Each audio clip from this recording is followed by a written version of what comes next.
suis Adiou Alain, professeur des universités, économiste, connu dans le pays comme homme politique.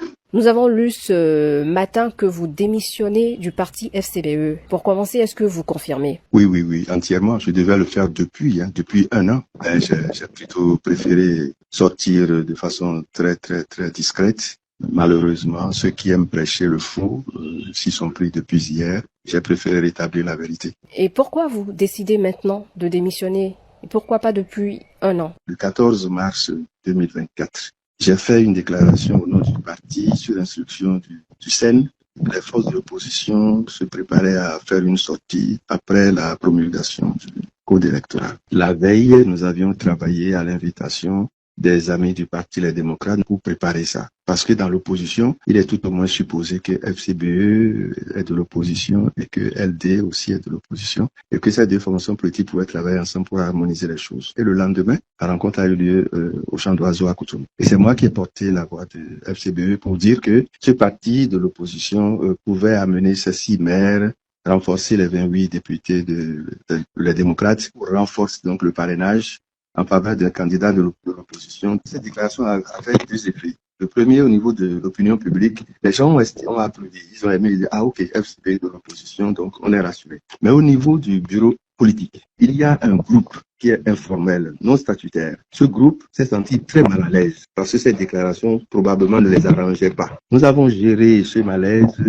jusqu'à une réunion du bureau politique en mai 2024. À cette réunion, c'était comme un désaveu de scène et j'ai préféré ne pas le déranger personnellement. Je lui ai dit à une réunion que quand il sera prêt, on va en discuter. Et il n'est pas d'accord avec la position que vous avez affichée ou quoi? Le SEN même n'est pas d'accord avec ou bien... Il a commencé à bégayer. Ils sont mal à l'aise au niveau du groupe de 10 parce que eux seuls savent comment ils gèrent le parti. Donc, il y a un malaise visible que le SEN lui-même n'a pas su gérer. À partir de mai 2024, j'ai commencé à marquer le pas. Ça fait plus de 12 mois, ça fait 1 an déjà. Ça fait 1 an. Et vous avez constaté, excusez-moi de vous le rappeler, vous avez constaté, lorsque vous avez reçu le SEN en mars dernier, vous lui avez posé la question et il vous a dit qu'il ne peut pas aller dans ma tête pour savoir ce qui se passait. Mais ce que j'ai observé, c'est que de juillet 2024 jusqu'à l'heure où je vous parle, je n'ai plus jamais été informé d'une quelconque réunion du bureau politique. Et le 6 dernier, je reçois de sa part un courrier insinuant que je suis suspendu provisoirement pour faute commise. Je lui ai écrit en disant que je viens de lire ce papier-là le 6 et que je lui demande personnellement de bien vouloir m'indiquer par écrit ce qu'il entend par faute commise. Vous vous reprochez quelque chose? Moi, mais je ne reproche rien. Il n'y a que ce problème-là.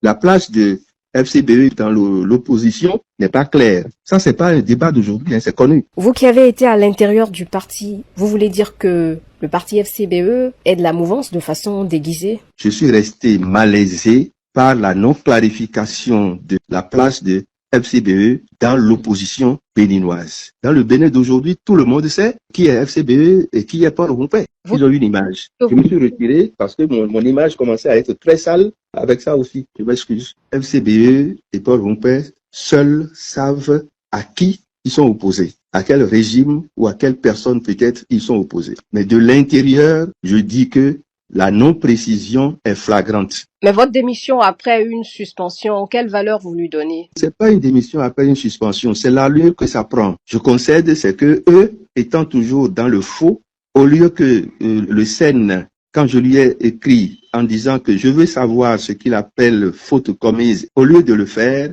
il l'a pas fait. Et quand il a reçu ma lettre de démission, il a refusé lui aussi d'accuser réception. Il a ébruité dans l'opinion publique sa fameuse décision de suspension provisoire, etc. J'ai l'obligation d'aller sur le même terrain et de rétablir la vérité. Quel sera maintenant votre point de chute après avoir claqué la porte FCBE? J'ai fait comprendre à tout le monde que c'est pas FCBE qui m'a fabriqué moi. Moi, Adiou Alain, je ne dois rien de tout ce que je suis au plan politique. C'est Mathieu Kérékou. C'est à cette école que moi je suis allé. Je suis chrétien catholique et je cultive beaucoup les valeurs dans ce sens-là. Je me suis retiré aujourd'hui. J'ai un certain âge. Je me suis déjà décidé depuis un certain temps de ne plus concourir à rien du tout. Mais je reste un homme politique opposé au régime du président Patrice Talon. Donc, vous restez à la touche d'abord, parce que là, on est en pleine période préélectorale. 2026, c'est une échéance importante.